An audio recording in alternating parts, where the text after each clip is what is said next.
대동교회 성도 여러분 반갑습니다. 네.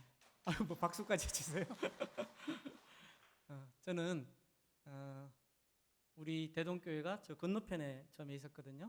건너편에 있을 때 그 유치부 6살 때부터 우리 교회를 나오기 시작해서 대학을 서울에 있는 학교를 가면서 이렇게 부득이하게 떠날 때까지 우리 대동교회에서 자란 대동 키드입니다. 대동의 그 키드다. 네, 대동의 자식입니다.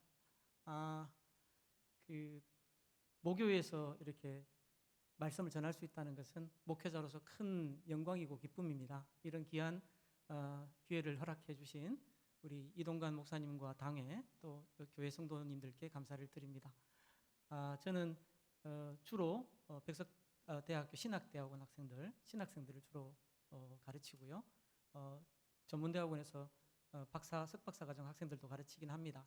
그런데 지난 3월부터 또 우리 학부과정에 해당하는 학점은행제 기관인 백석대학교 평생교육신학원 학장직을 또 맡아서 이렇게 섬기고 있습니다.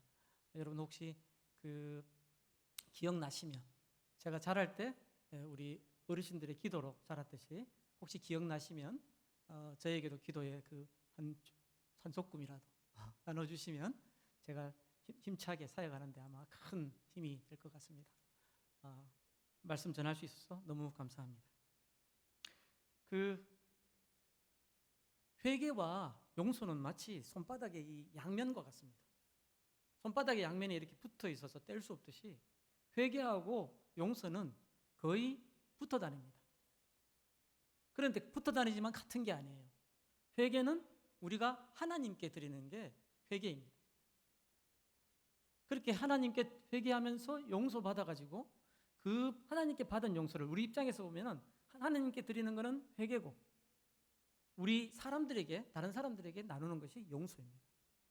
그러니까 회개와 용서는 굉장히 밀접하지만 다른 겁니다. 순서는 회개가 먼저 있고 용서가 있어야지 이게 바른 순서입니다. 내가 한 사람을 용서했더니 하나님이 나를 용서해 주더라. 그런 건 없습니다. 우리는 하나님의 사랑을 먼저 받고 요한일서 4장 10절 사랑은 여기 있으니 우리가 하나님을 사랑한 것이 아니고 하나님이 우리를 사랑하사 우리 죄를 위하여 예수 그리스도를 우리에게 주셨던 겁니다. 그 하나님의 사랑을 받고 나니까 그 사랑에 감사해서 용서받은 것이 감사해서 남을 용서하는 것. 그러니까 회개와 용서가 짝인데 순서는 회개가 있고 용서가 있습니다. 우리 신자들은 하나님께서 우리를 용서해 주신 그 용서의 사랑에 감사하면서 그 받은 은혜에 감사하면서 우리가 용서받은 대로 용서를 나누면서 살아가는 것이 바로 우리 신자들입니다. 문제는 이거를 우리가 다 안다는 겁니다. 다 아는데 실제로 그렇게 살기는 너무 힘들다는 겁니다. 우리 힘으로 있는 그대로 얘기하면 거의 불가능해요. 우리가 용서하면서 살다는 것은 우리 힘으로 되던가요? 여러분은 용서를 잘 하시나 봐요. 저는 잘 안 되더라고요. 우리 힘으로는 거의 불가능합니다. 그런데 이것이 저와 여러분 우리만의 문제가 아닌 것 같습니다.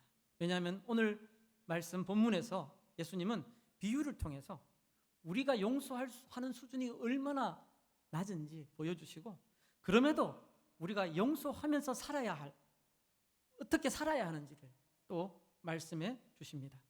오늘 보면 21절에 보면 베드로가 주여 형제가 내게 죄를 범하면 몇 번이나 용서하여 주리이까 7번까지 하오리까 이렇게 예수님께 묻습니다. 왜 이렇게 물었을까요? 제가 볼 때는 바로 본문 앞에 보면요 예수님이 형제가 명백한 죄를 범하면 그 형제를 찾아가서 이렇게 그 소수의 사람이 함께 이렇게 권면하고 그렇게 해서 말을 들으면 감사하고 그렇지 않으면 이방인처럼 여기라 이런 말씀을 하신 부분이 나와요. 그 말씀을 볼 때 아마 그 죄를 지은 사람은 이렇게 대하라 이렇게 그 말씀해 주셨기 때문에 베드로가 그 뒤를 이어서 예수님께 말씀드린 거예요. 그러면 그 죄를 지은 그 형제의 죄가 다른 누군가에게가 아니라 그 형제가 내게 죄를 범했으면 우리가 어떻게 해야 합니까? 이렇게 묻고 있는 겁니다. 오늘 본문에서. 그러면서 자기 나름대로 답을 이미 가지고 묻고 있습니다. 우리 그렇게 물을 때 있잖아요. 답을 가지고 7번까지 용서하리까? 이렇게 묻습니다. 여러분 7번이 어떤 의미가 있을까요? 뭐 완전수 이런 거 생각하지 마시고 제가 볼 때 베드로 수준에는요 엄청나게 많이 올려잡은 거예요. 베드로 아시잖아요. 베드로 성격 예수님 믿어도 다 성격대로 믿죠? 베드로 성격 정말 장난 아닙니다. 그런데 그 성격 급한 베드로가 7번 얘기한 거면요 엄청난 거예요. 엄청난 거. 자기로서는 칭찬받을 줄 알고 물은 것 같아요. 예수님 그러면 형제가 내게 죄를 범하면 7번까지 용서해 주면 될까요? 그럼 칭찬받을 줄 알았던 것 같아요. 근데 예수님은 그렇지 않으셨어요. 7번뿐 아니라 7번을 70번까지 용서해 주라 그렇게 말씀하십니다. 7번을 70번 7번뿐 아니라 7번을 70번까지라도 할지니라 이렇게 말씀하셨습니다. 여러분 7번 곱하기 70번이면 7 곱하기 70은 7, 7이 49, 490번입니다. 어떤 분은 또 성경 읽을 때 이상하게 적용하는 분들이 있습니다. 예수님 말씀이니까 예수님이 7번씩 70번, 490번 용서해 주라 그랬으니까 나는 장부에 기록을 하는 겁니다. 1번, 2번, 그리고 490번 딱까지 했다가 491번, 491번째 갚아주는 그렇게 하라고 예수님이 이 말씀을 하셨을까요? 우리 교회는 예전이나 지금이나 참 딱딱하네요. 듣고 계신 거 맞아요? 490번 봐주고 용서하고 491번째, 491번째 갚아주라 이 말씀인가요? 아니잖아요. 성경 그렇게 읽으면 안 되죠. 끝까지 용서해 주라 그 말씀인 거죠. 그런데 문제는 우리가 이게 할 수 있는 게 아니라는 겁니다.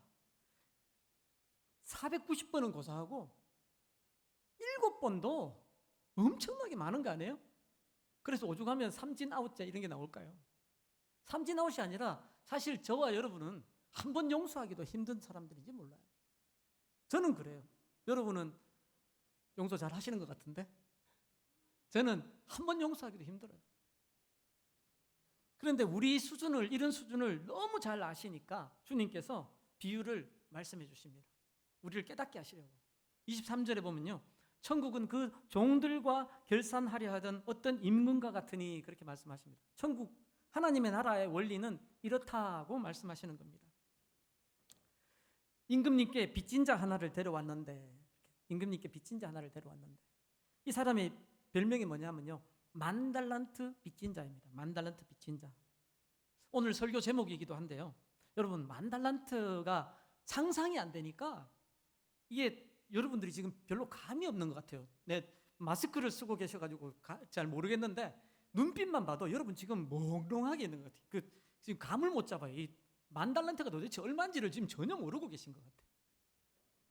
사실 우리로서는요 얼마나 그 큰 돈인지 어림쳐서 헤아릴 수도 없는 그런 금액입니다. 만달란트를 제가 말씀드릴게요. 달란트는요 그 무게 단위도 되지만 이 화폐 단위도 되거든요. 화폐 단위로 할 때 이 만달란트는요 그 한 달란트부터 설명드립니다. 한 달란트는요 6,000데나리온 6,000데나리온이 또 얼마인가 하면요 데나리온이 또 장난 아닙니다. 만달란트는 6,000데나리온인데 한 데나리온이 하루 일용직 노동자의 하루 품삯이에요. 우리 뭐 일당 얼마 이렇게 할 때 하루 품삯이 한 데나리온이에요. 그러면 한번 계산해 볼까요? 오늘날로 치면 얼마쯤 될까? 그 2020년 건설 근로자 종합생활 실태조사 결과라는 걸 보면요. 건설 근로자 평균 일당이 작년 평균 일당이 16만 7,900원이라고 합니다. 그런데 16만 7,900원 좀 뒤에 우수리가 많으니까 좀 이것저것 다 치고 얼마 빼고 한 15만 원이라고 잡아볼까요? 그러면 한 데나리온이 오늘날로 치면 15만 원이다. 그러면 이 15만 원 곱해서 한 달란트는 6천 데나리온이라고 그랬죠? 그럼 6천 데나리온 곱하기 15만 원 하면 계산이 잘 안 나오죠? 제가 그래서 계산해 왔어요. 9억 원이에요. 9억 원. 전에는 9억 원 이렇게 얘기하면 와 그랬던 것 같은데 요즘은 성도님들이 미안합니다. 간덩이가 커진 것 같아요. 9억 원 해도 그냥 별로 움직이질 않아. 옛날에 집값 9억 하면 엄청 놀랐는데 요즘은 9억 도모동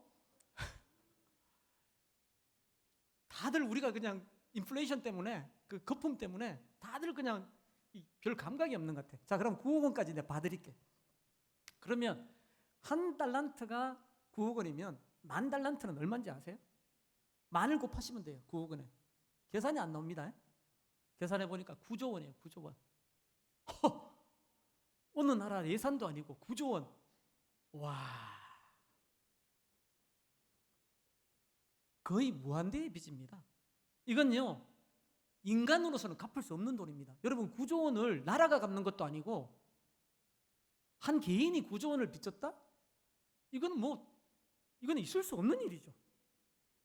그런데 문제는 뭐냐면요, 이 만 달란트 빚진 자가, 9조 원 빚진 자가 돈이 하나도 없다는 겁니다. 이건 제 얘기가 아니고 예수님 비유에 나오는 말씀이에요. 25절에 보면요, 갚을 것이 없는지라 그랬어요. 갚을 것이 없는지라. 예수님이 비유하실 때도요, 그냥 빚만 하시는 분이 아니에요. 비유도 다 사이사이 다 필요한 말씀만 주세요. 근데 갚을 것이 없다 그랬어. 그래서 임금님이 갚을 것이 없으니까 그 몸과 아내와 자식들과 모든 소유를 다 팔아 갚게 하라. 여러분, 그 소유 거의 없고 아내, 자식, 자기 몸뚱아리 팔아도 그 뭐 얼마 되겠습니까? 9조 원에 진짜 먼지만큼 되겠습니까? 그런데요, 이 악한 종은요, 진실성이라고는 하나도 없는 그런 말을 합니다. 그 26절에 보면요, 내게 참으소서, 다 갚으리이다. 이게 말이 되는 소리입니까? 그 뒤에 나중에 다른 종을 보면요, 갚겠다 얘기하지 다 갚다는데 그래 안 해요. 근데 오늘 우리 성경에 보면요, 내게 참으소서 다 갚으리이다 그래. 다 갚으리이다. 아니 9조 원을 어떻게 다 갚아요? 이거는요, 헛소리를 하는 게 아니라 이 명백한 거짓말입니다. 예수님이 앞서 말씀하신 대로 그에게는 갚을 돈이 전혀 없었고, 게다가 만 달란트 9조 원은요, 도무지 갚을 수 없는 돈이거든요. 근데 그걸 자기가 다 갚겠대. 이런 나쁜 놈이 어디 있습니까? 저 혼자 화나는 것 같아요. 여러분들은 지금 평안하시고. 그런데 27절에 보니까요, 임금님은 그런 종인데도, 그 악한 종인데도 그 종을 불쌍히 여겨서 놓아보내면서 그 빚을 탕감하여 주셨다, 그렇게 얘기합니다. 그럼 탕감이란 말을 익숙하지 않죠. 국어사전에 보면요, 빚이나 세금, 요금 따위를 온통 삭쳐준다 이렇게 되어 있습니다. 근데 삭쳐준다는 말을 우리가 잘 안 쓰니까 삭쳐준다는 말을 또 찾아보면요, 뭉개 없앤다 이런 말씀입니다. 그러니까 임금님이, 주인이 그 만 달란트 9조 원 빚을 온통 다 없애준 겁니다. 와, 이 사람 인생에 이보다 더 큰 일이 어디 있겠습니까? 본인이나 가족의 빚 때문에 고생해 보신 분들이 만약 여기 계시다면 이 종이 빚을 탕감받은 일이, 이건 진짜 죽었다가 살아나는 거다, 그런 건 줄 여러분 아실 겁니다. 이해하실 겁니다. 문제는 근데 그 다음에 벌어집니다. 이렇게 큰 용서를 받은 이 종, 어찌 보면 죽다가 살아난 이 종이요, 공교롭게도 주인 앞에서 용서받고 나가가지고 9조 원 탕감받고 나가서 자기에게 100데나리온 빚진 동료 한 사람을 만납니다. 그런데 나가자마자 이 종이 한 게 뭐냐면요, 그 자기한테 100데나리온 빚진 그 동료의 멱살을 잡는 거예요. 오늘 본문에 보면요, 붙들어 목을 잡고 빚을 갚으라고 합니다. 멱살을 잡았다는 겁니다. 멱살 잡고 끌고 가는 거예요. 돈 갚으라고. 이번에는 그 동료가 이 만 달란트 빚진 자에게, 탕감받은 자에게 이렇게 엎드려서 간청합니다. 참아 주소서 갚으리이다. 이 사람은요, 진실한 사람 같아. 빚은 졌지만 빚 졌다고 진실하지 않은 거 아니잖아요. 왜? 다 갚겠다 말도 함부로 못해요. 참아 주소서 갚으리이다. 앞에 악한 종은요, 주인한테 참아 주소서 다 갚으리이다 그랬어요. 이건 명백한 거짓말이라니까. 진실하지 않아. 그런데 이 종은요, 갚으리이다 그렇게 얘기해요. 저는 여러분, 여기 진실성이 좀 들어있지 않습니까? 왜냐하면 100데나리온은요, 앞서 계산법에 따르면요 1,500만 원 정도 됩니다. 100 곱하기 15만 원 하면. 그러면 1,500만 원을 제가 적다고 말씀드린 게 아니에요. 1,500만 원도 결코 적은 돈이 아니죠. 큰 돈이죠. 하지만 여러분, 뭐하고 비교를 해야 됩니까? 1,500만 원하고 9조 원을 비교해야 돼요. 9조 원. 1,500만 원도 큰 돈이지만 9조 원은 비교할 수 없는 돈이거든. 이게 큰 돈이라면 이건 돈도 아니야. 이건 너무 커서.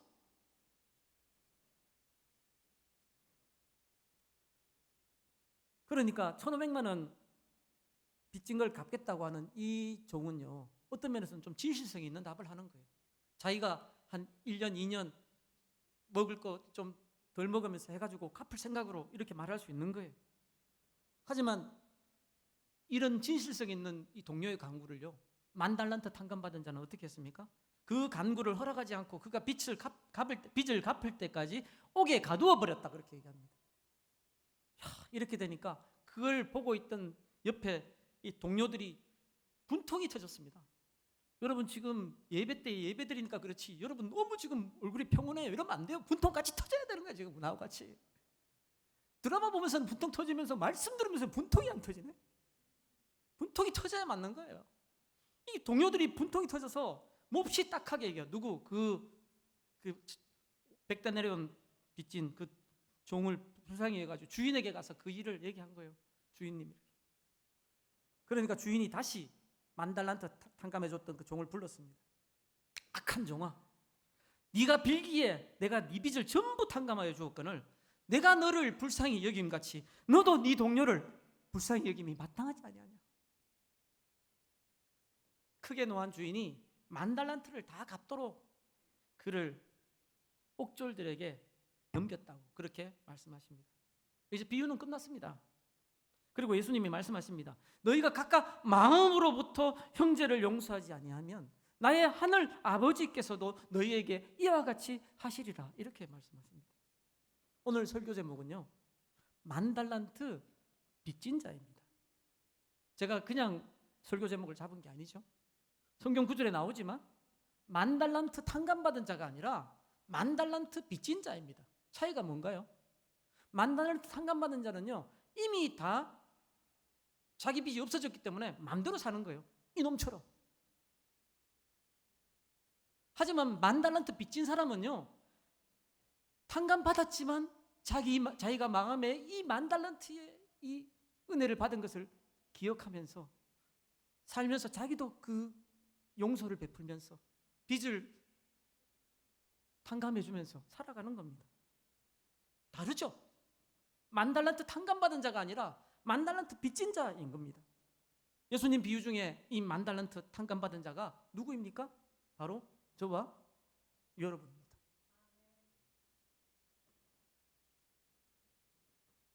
하나님을 거슬러서 원수되기까지 대적한 우리 죄는요, 10,000달란트 9조 원이 아니라 하나님을 거역했는데요, 그건 무한대의 죄예요. 그건 우리가 갚을 수 없는 죄예요, 우리 사람으로서는. 그래서 하나님이요, 하나님의 아들이신 예수 그리스도께서 이 땅에 오셔서 저와 여러분이 달려야 될 그 십자가의 그 형벌을 대신 당하신 겁니다. 우리를 사랑하신 그 이유 때문에. 그게 10,000달란트 탕감받은 거예요. 9조 원보다 더 큰 은혜예요. 9조 원과 비교할 수 없는 은혜예요. 우리는 그것을 은혜라고 합니다. 은혜가 뭡니까? 갚을 능력이 하나도 없는 우리에게 거저 주시는 것이 바로 은혜입니다. 거저 주셨다는 게 은혜예요. 그런데 은혜로 죄의 빚을 탕감받았으니까 이제는 내 마음대로 살자, 이러면 됩니까? 안 됩니까? 안 되는 겁니다. 오히려 우리는 10,000달란트 빚진 자로 살아가야 하는 겁니다. 오늘 본문 23절과 24절에 나오는 결산이라는 말이네, 결산. 근데 이 결산이란 말에 좀 주목할 필요가 있는데요, 최후 심판의 날 우리 인생을 결산할 때 예수 그리스도를 믿는 것 하나 때문에 저와 여러분은 구원 천국에 들어가는, 입성하는 그 최종 구원을 이룰 겁니다. 아멘. 그런데 말입니다, 최후 심판의 날 하나님 앞에서 결산할 때 나는 예수 그리스도 믿어서 이 하나님을 거슬렀던 죄를 용서받아 놓고는요, 나에게 100데나리온 빚진 동료를 그 자리에서 갈 때까지 용서하지 못하고 있다면, 그는 우리 이 10,000달란트 탕감받은 사람처럼 우리도 옥졸에게 넘겨져야 하는 그런 사람들 아닐까요?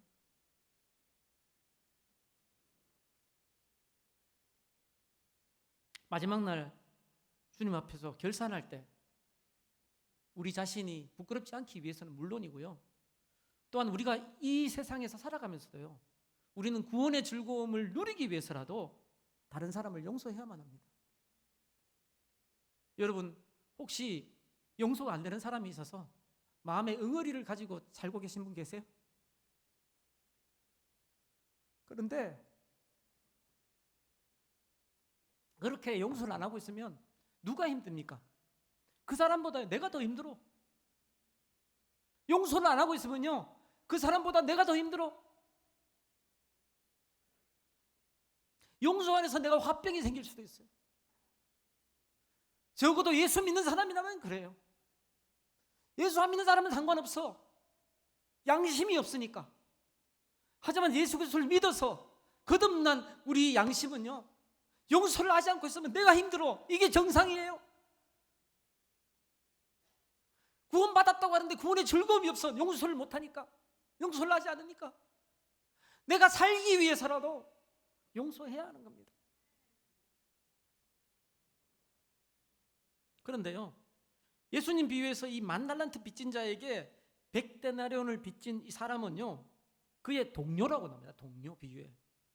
우리가 용서하고 품어야 할 대상은요, 동료지 멀리 있는 누군가가 아니에요.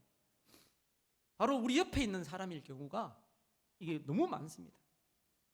실제로 여러분, 멀리 있는 대상을 품고 사랑하는 것은요, 해볼만 합니다. 나라도 그렇잖아요. 가까이 있으니까 많이 부딪히잖아요. 우리가 어느 나라하고 많이 부딪힙니까? 오늘이 광복절이지만 일본하고 중국하고 많이 부딪히는 거예요. 그 다음에 러시아 좀. 다른 멀리 있는 나라는요, 부딪힐 일이 덜해요. 사람도 똑같아요. 가까이 있는 사람은요, 많이 부딪혀요. 제 얘기를 들어보겠습니다. 다음 세대라는 말을 많이 쓰죠. 다음 세대가 뭡니까? 자라나는 세대. 우리 지금 예배 드리고 이미 예배 드렸나요? 유년부, 중등부, 아까 보니까 중등부도 예배 드리던데. 그 다음 세대라는 그게 바로 자라는 세대 아닙니까? 대학 청년들까지 해서. 그 다음 세대를 위해서 저도 기도를 많이 합니다. 여러분도 기도하실 것입니다. 근데 우리 다음 세대를 사랑하고 기도하잖아요.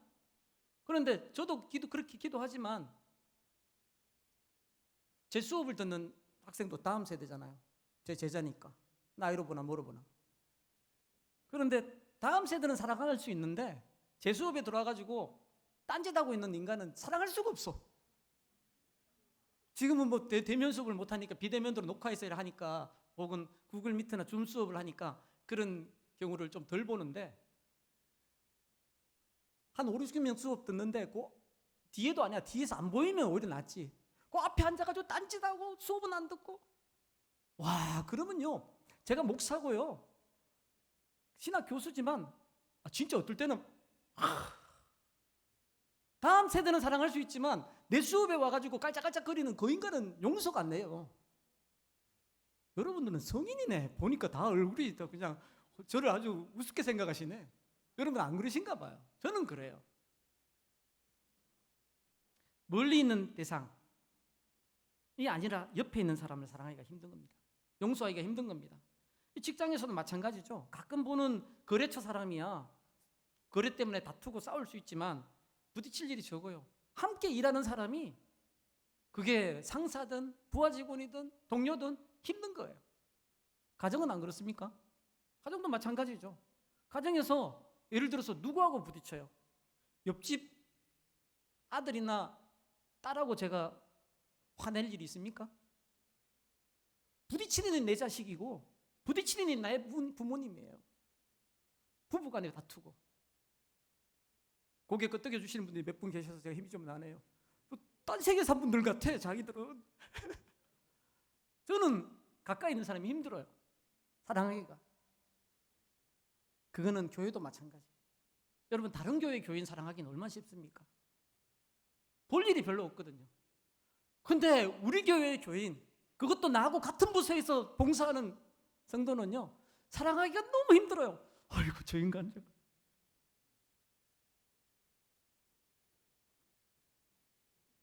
그러므로 멀리 있는 사람보다 이 가까이 있는 사람을 사랑하는 것이 훨씬 더 어려운 것입니다. 우리 주님이 아시니까 동료라고 말씀하신 거예요. 그런데 주님은 우리에게 그 어려운 것을 하라고 하십니다. 그 어려운 것을. 어떻게 해요, 그걸? 내가 너를 불쌍히 여김과 같이 너도 내 동료를 불쌍히 여김이 마땅하지 아니하냐. 마땅하대요, 그게. 우리 주님께 회개하고 받은 용서를 기억할 때 다른 사람 용서하는 것이 마땅하지 않냐, 이렇게 말씀하시는 겁니다. 그런데요, 이런 말씀을 드리면 또 10,000달란트 빚진 자로 살아간다, 이 말을 너무 또 빚에 눌리어서 막 사는 그런 것으로 생각할 수 있는데 그런 뜻은 아닙니다. 이미 용서받았으니까 그 용서를 항상 기억하고 그 용서의 마음으로 우리 삶을 살아가라는 그런 말씀입니다. 생명을 주시기 위해서 하신 말씀이지 우리의 굴레가 되도록 주신 말씀이 아니라는 겁니다. 하나님께서 우리 죄의 빚을 10,000달란트 탕감해 주셨으니까 우리는 우리에게 빚진 이들의 100데나리온을 기꺼이 탕감해 주면서 살아가라는 말씀입니다. 그래서 하나님 앞에서 먼저는 내 자신을 돌아보고, 내 자신을 돌아보면요, 우리는 회개할 것밖에 없어요. 그렇게 하나님 앞에 회개하고 내가 용서받은 그 사랑으로 서로를 용납하면서 하나가 되는 그런 회개 용서 운동이 필요합니다. 하나가 되려면 먼저 서로 용납해야 되는데, 용납하려면 서로를 받아들여야 되는데, 문제는 이 용납하는 게 잘 안 되는 거예요. 왜? 이 마태복음 7장 3절에서 5절 말씀 보면요, 내 눈 속에 있는 들보는 깨닫지 못하면서 형제의 눈 속에 있는 티를 본다고 그렇게 뭐라 하십니다, 저희한테. 여러분, 티는 뭐예요? 날아다니는 거예요. 눈에 보일 수도 있고 안 보일 수도 있어요. 여기 티 날아다닌다고 제가 볼 수 있나요? 쉽지 않습니다. 햇볕이나 이렇게 비치면 청소하다가 보일까? 그게 티예요. 그게 티에 눈 하나 들어가도 막 걸리죠. 그런데 남의 눈에 티는 보면서 자기 눈에 있는 들보는 뭐냐면요, 기둥을 얘기해요. 기둥. 들보라는 게 대들보 그렇게 얘기하잖아요. 들보. 우리 여기 교회 건물에도, 예배당 건물에도 기둥이 있잖아요. 그게 들보예요. 자기 눈에는 들보 같은 흠이 있는데 그거는 못 보고 다른 사람 눈에 있는 티는 찾아내는 게 저와 여러분이라는 거예요. 그런 우리가 뭐를 용납합니까? 그래서 저는 가끔 이 모범생이 예수님 믿는 것이 더 어렵다, 이런 생각을 합니다. 왜냐하면요, 모범생은요, 세상 기준으로 자기가 볼 때는 칭찬만 받고 살았거든요. 그러니까 자기가 진짜 별다른 사람인 줄 알아요. 근데 여러분, 우리는 알잖아요. 왜 이런 얘기 제가 할 수 있어요? 저 범생이로 살았으니까. 중고등학교 때 개구장이긴 했지만 제가 범생이었어요. 못 믿으시네. 근데요, 오죽하면 제가 범생이로 살았으면요, 중학교 2학년 때 제 별명은 공자였어요. 워낙 점잖고 하다고. 하지만 제 속에 있는 죄를 딴 사람은 몰라도 저는 알잖아요. 중학교 2학년은 죄인 아닙니까? 공자인 척 하는 것이지. 그게 알지 않습니까? 무슨 말인지. 그러니까 자기는 별다른 사람인 줄 착각한다고요. 그게 자기 기준이 뭡니까? 절대가 되는 겁니다. 자기의 윤리 도덕적인 기준이 저 사람보다 낫다는 거예요. 그러니까 이런 사람들이 제일 못하는 게 뭔지 아세요? 딴 사람을 용납을 못해. 나는 저렇게 안 살았는데, 이렇게 생각하면서. 이게 문제예요. 그런데 여러분, 저를 포함해서 우리 중에 어느 누구도 주님께 10,000달란트 빚진 자가 아닌 그런 분이 여기 계십니까? 없습니다. 우리 신앙의 선배들 중에서요, 참으로 경건한 분들은요, 그래서 죄인 중에 내가 괴순이라, 이 고백을요, 디모데전서 1장 15절, 이 죄인 중에 내가 괴순이라는 이 고백을요, 날마다, 어쩌면 순간마다 하시며 살았어요. 죄인 중에 괴수라는 말이 무슨 말입니까? 왕초라는 겁니다. 그냥 뒤에 이게 있는 군중 중에 하나가 아니라 죄인들 중에 왕초라는 거예요. 자기가 이런 고백을 하는 거예요. 왜? 하나님 앞에서 매번 순간순간 자기 자신을 보니까 제가 죄인입니다, 이 고백이 나오는 거예요. 제가 어릴 때 배웠던 권사님 한 분을 말씀드릴게요. 우리 대동교회 권사님이세요. 성함은 전 잘 모르는데 그 자녀 손이 여기 계실 수도 있어요. 그분 그냥 어머니하고 분들이 부르실 때 그 노 권사님이라고 불러가지고, 저는 그분 성함이 노신지 노시 권사님이라서 노 권사님인지 연세가 많으신 분이라서 노 권사님인지 몰라요. 어쨌든 노 권사님이라고 불렀는데, 그분 댁이 어디 있었나 하면요, 여기 우리 지금 여기서 교회 쭉 내려가서 범어 내거리 가다 보면 오른쪽 편에 옛날에 연립이 있었어요. 연립. 그 기자주택하고 있는 그 연립 그쪽 편에 어디 댁이 있는 걸로 알았는데 정확하게 댁은 몰라요. 왜냐하면 저는 길거리에서 주로 그분을 인사를 드렸기 때문에. 제가 인사를 잘하거든요. 하는데 길거리에서 했는데, 이분은요 뭐 하시는 분인가 하면요, 직업이 교회 와서 기도하시는 분이에요. 키가 저도 작은 편이지만 그분은 키가 한 요만한 것 같아요. 키가 진짜 작으신데 그 키에 또 이렇게 구부러지셨어요. 지팡이를 짚고 이렇게 했는데 가방은 드셨는지 안 드셨는지 기억이 안 나. 그냥 지팡이 짚은 것까지만 기억이 나. 근데 그분이요 이렇게 평일에 그냥 방학이나 그럴 때 제가 이제 뵙겠죠 하면 이렇게 걸어오세요. 오전에 걸어오셔가지고 어디서 기도하시나 하면요, 요즘도 여기 열어두는지 모르겠는데 올라올 때 보니까 영화부실로 돼 있더라고요. 영화부실 여기 마루잖아요. 그 마루에 들어가셔서 제가 왜 이걸 이렇게 잘하나 하면요, 제가 교회에서 거의 살았어요. 저는 집이 요 옆에 있기도 하고 그랬는데 그 자크 공장 사택이고 이래가지고 시끄러워서 소리가 막 자크 기계가 돌아가고 하는 것 때문에 이 집에 있으면 이 책 보기가 힘들었어요. 그래서 이 뒷산에 부모 초등학교 뒤편에 산이 있었거든요. 뒷산에 가서 이게 시 막 외우거나 그래 안 하면 요 뒤에 지금 저 앉아 계신 분들 중3층이라고 우리 불렀는데 요즘도 그렇게 부르는지 모르겠는데 거기 올라가는 방법이 있어요. 여러분 잘 모르시죠? 저는 이제 중고등학교 때 사찰 집사님 몰래, 사찰 집사님 알면서도 봐줬을 수도 있어. 근데 제가 이제 저기 올라가는데 문을 다 잠갔는데 어떻게 올라가냐? 옆에 이 비밀인데 난간 옆에 이게 계단 이게 잡고 올라가는 거 있잖아요. 그 옆으로 싹 타고 넘어가면 올라갈 수 있었어요. 그때 올라가서 저기서 기도한 건 아니에요. 그러니까 제가 경건한 사람은 아니었죠. 거기서 공부도 하고 했던 것 같아요. 근데 하여튼 그래서 제가 교회를 자주 왔기 때문에 그 권사님을 뵐 수가 있었는데, 길거리에서 만나면 그렇게 인자한 얼굴로 하는데, 그분이 매일 교회 지금 영화부실에서 마룻바닥에 사는데 거의 자세가 무릎 꿇고 하는 그게 아니에요. 다리가 불편하신지 거의 퍼질러서 엎드린 자세예요. 그래가지고 담요 이렇게 담요가 아니라 그 방석 있잖아요. 지금도 방석 있을 것 같은데 방석 이렇게 펴놓고 이 방석에 엎드려 퍼질러 가지고 거기서 이제 기도를 이렇게 하시는 거예요. 이렇게 거의 예수님 그림에 나오는 예수님 포즈처럼 이렇게 기도하시는 것 같아요. 기도하시는데 하루는 궁금하더라고요. 저분은 매일같이 교회 와서 기도하시는데 도대체 무슨 기도를 하나? 평소에 이렇게 들어갔더니 소리가 잘 안 나. 그냥 주여 이러시는 거예요. 그런데 진짜 나 저분 기도 좀 궁금하다. 내용이 궁금하다. 그래가지고 하루는 좀 기다렸어요. 기척을 좀 안 내고 저분이 어떤 기도를 하는지. 그런데 들리는 소리가 주여 하다가 이렇게 하시는 거예요. 주여, 저는 죄인입니다. 와, 그 기도를 듣는데요, 어린 마음이지만 저분이 죄인이면 우리는 그냥 다 죽어야 된다 이 생각이 확 드는 거예요. 근데 지금 가만히 돌아보니까요, 그 권사님은요 만 달란트 빚진 자로 살아가고 계셨던 거예요.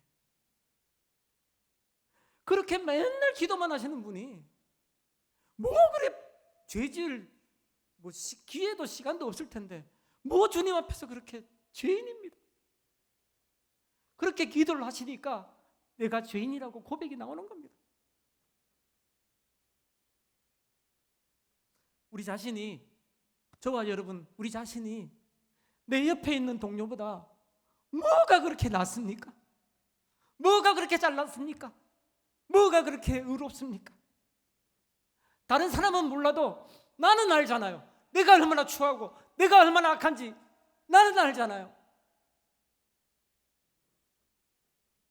그래서 저는 이 복음성을 좋아해요.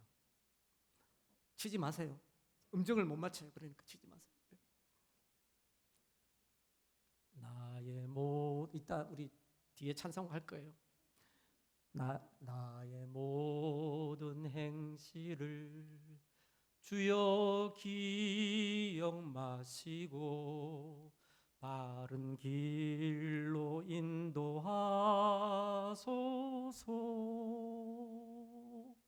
기쁠 때나 슬플 때 나와 동행하시며 밤낮으로 인도하소서. 내 모든 형편을 다 기억하시고 늘 나와 동행하옵소서.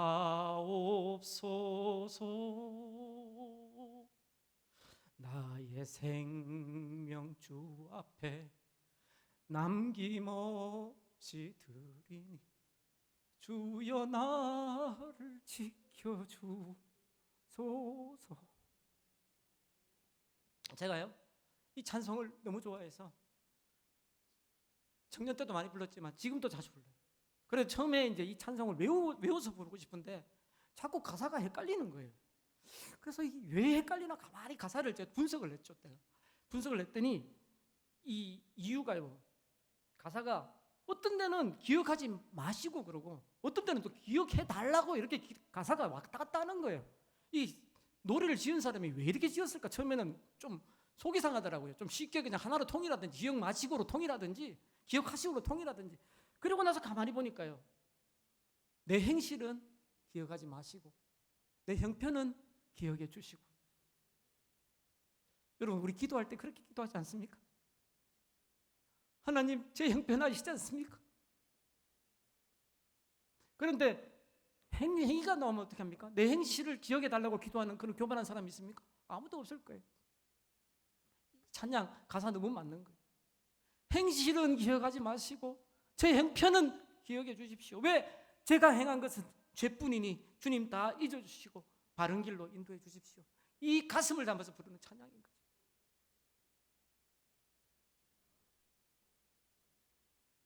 대동교회 성도 여러분, 우리 한 사람 한 사람이 10,000달란트 빚진 자입니다. 정말 우리가 10,000달란트 빚진 자로 살아간다면요, 우리는 서로를 용납하고 하나가 될 수 있습니다. 그런데요, 10,000달란트 빚진 사람의 특징이 뭔지 아세요? 용납하고 용서하고 용납하는 그 특징과 더불어서 하나 더 있어요. 그게 뭐냐면요, 책임을 지는 거예요. 책임을 지는 거.